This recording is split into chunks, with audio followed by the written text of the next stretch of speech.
আমি চা বানাচ্ছি, বৈষ্ণবী এক গাদা বিস্কুট দিয়ে চা খাবে। আজকে বুনোর বাবা নেই, টিফিন কি করে কি হবে। আছে ফ্রিজে 2টো ডিম আছে, 2টো ডিম দিয়ে ওকে কোনো টেস্টি টিফিন বানিয়ে দেবো। কিন্তু খাটতেও ইচ্ছে করছে না, সারাদিন খাটতে খাটতে না মাথা ঠিক থাকে না, কোথায় ঘুরতে যাব, কোথায় কি করব, মুড যায় নষ্ট হয়ে এত খাটতে খাটতে। তার মধ্যে যা গরম। চা বিস্কুট খাওয়া হয়ে গেছে, তার আগে একটা চিপস খাওয়া হয়ে গেছে, এখন কোল্ড ড্রিঙ্কস আর একটা চিপস খাবে মেয়ে আমার। চলো, এই কি খুশি, কি খুশি, কি খুশি। পর্ব চা চলছে, তখন বুনোর বাবা ছিল না, আমি চা বানিয়েছি। এখন বুনোর বাবা চলে এসছে, বুনোর বাবা চা বানিয়েছে, আবার বিস্কুটের কৌটো নিয়ে বসে পড়েছে। আসার সময় বুনোর বাবা কোল্ড ড্রিঙ্কস আর মিষ্টি নিয়ে এসছে, কিন্তু ওটা এখন না, রাতে খাওয়া হবে। ও তোতলি, বাবার পাশে বসে বসে কি করছো? তো আমার মেয়ে এই বেলা আর মাছের ঝোল দিও, তো মাছের ঝোল খেতেই চায় না, কি বলবো বলো, খালি বলে বিরিয়ানি আর বিরিয়ানি, পরোটা এইসব ভুঁড় ভাঙুর খাবার খেতে চায়। তো রাত্রে বললো ঘি দিয়ে ভাত খাবে, তো ওর জন্য আবার গরম ভাত করলাম। এই যে গরম, ওখানে তো সকালের ভাত রয়েছে, কিন্তু ঠান্ডা ভাত দিয়ে তো ঘি ভাত ভালো লাগে না গরম গরম ছাড়া, তাই ওর জন্য আবার গরম ভাত করলাম ঘি।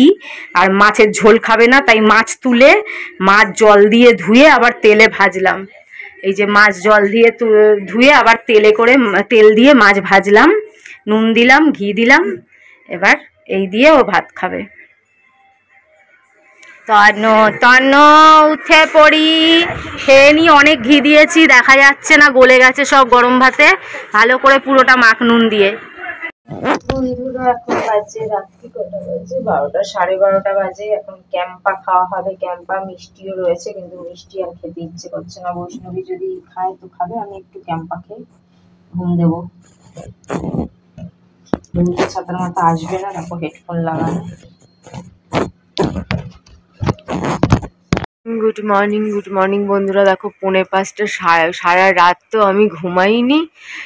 বৈষ্ণবী একটু ঘুমিয়েছে, 4:30 থেকে উঠে বসে জ্বালাচ্ছে, চুল আঁচড়াচ্ছে, কি করছে, কি পাগলামো শুরু করে দিয়েছে। বাবা গো বাবা, এ আমার কোন জ্বালাতনে আমি ফেসেছি, না আমায় ঘুমাতে দিচ্ছে, না আমায় শান্তি দিচ্ছে, পাগল করে ফেলছে। ঘুরে বেড়াচ্ছিস কেন ভূতের মতন? বুনোর বাবা তো হার্ট অ্যাটাক করবে।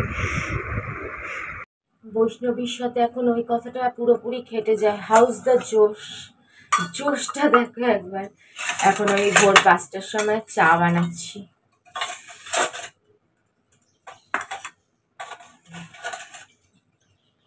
পুরোই পাগল ছাগল নিয়ে আমার কারবার। যা ফ্রিজ থেকে 2টো দুধের প্যাকেট নিয়ে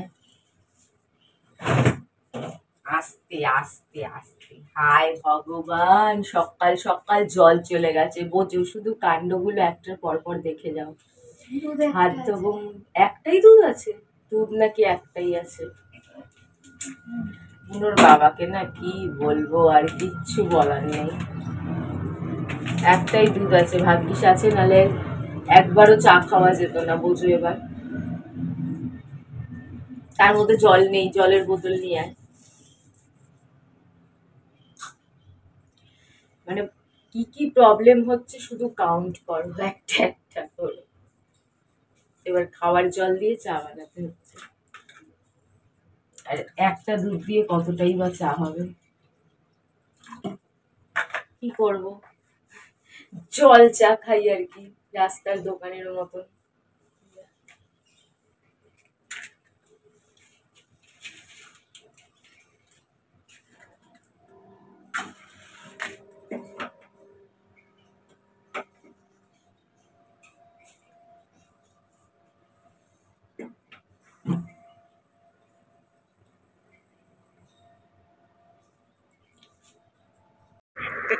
কি হলো, ভালো হয়নি? ওর একটা দুধ দিয়ে ভালো হয়ও না।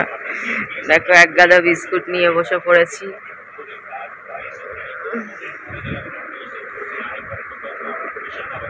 খেয়ে নাও পেতি। বন্ধুরা ফাইনালি আমরা রেডি, তো দেখে নাও।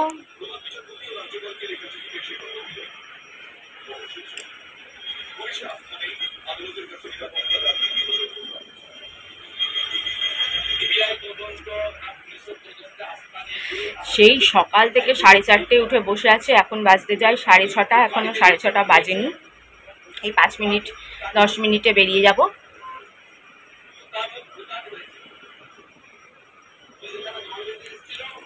বন্ধুরা রিক্সায় বসে গেছি। বুনুর বাবাটা যাওয়ার সময় একটু কথাও বলে না, এমন ঘুমাচ্ছে খালি হ্যাঁ হ্যাঁ হ্যাঁ হ্যাঁ, একটু উঠলেও না, কথাও বললো না, কি বলবো।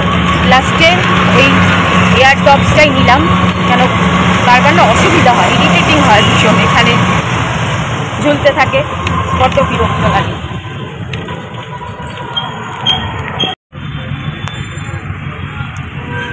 গরম, জঙ্গলের গরম, ঘুমে চেনে একাকার হয়ে গেলাম, এত গরম।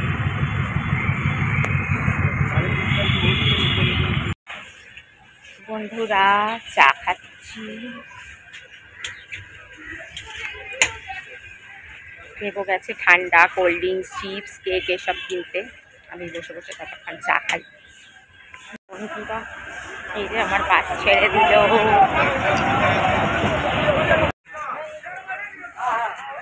চলো এই বাসটা জ্যাকসন।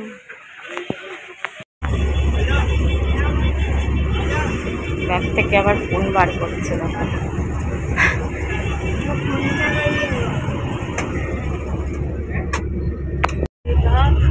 গরম থেকে মুক্তি, যা গরম পড়েছে একটুও থাকা যায় না, দম বেরিয়ে গেল আমার গরমে। সেলফি তুলছে। বন্ধুরা আমাদের আগের বাসের টিকিট দিয়েছে, আমরা ভুল বাসে বসে পড়েছি। মানে কি যে হচ্ছে আমি তো তাই জানি না, হচ্ছেটা কি। আগের বাসটা আরও নতুন ঝকঝকে ছিল, ওইটা আমি খেয়াল করিনি, ওটা ছেড়ে চলে গেছে চা খেতে খেতে, ওটা ছেড়ে চলে গেছে, আমি তার পিছনেরটায় বসে পড়েছি। কি কাণ্ড কি কাণ্ড। চিপসগুলো নিয়েছে, কি কি নিয়েছে আবার, কোল্ড ড্রিঙ্কস, চিপস আর দুটো কেক, এরকম মার্বেল দুটো কেক। এই গাড়িটার সামনে, আমি তো 5-6 সিট ছিল, গাড়িটার সামনে বসেছিলাম, তো ওটা তো আগের গাড়ি ছেড়ে চলে গেছে, এখন একদম পিছনে, মানে টিভি চললেও দেখতে পারবো না, তাও আবার পুরনো গাড়ি। মানে কিছু না কিছু প্রবলেম একটা হচ্ছেই, দেখছো তোমরা।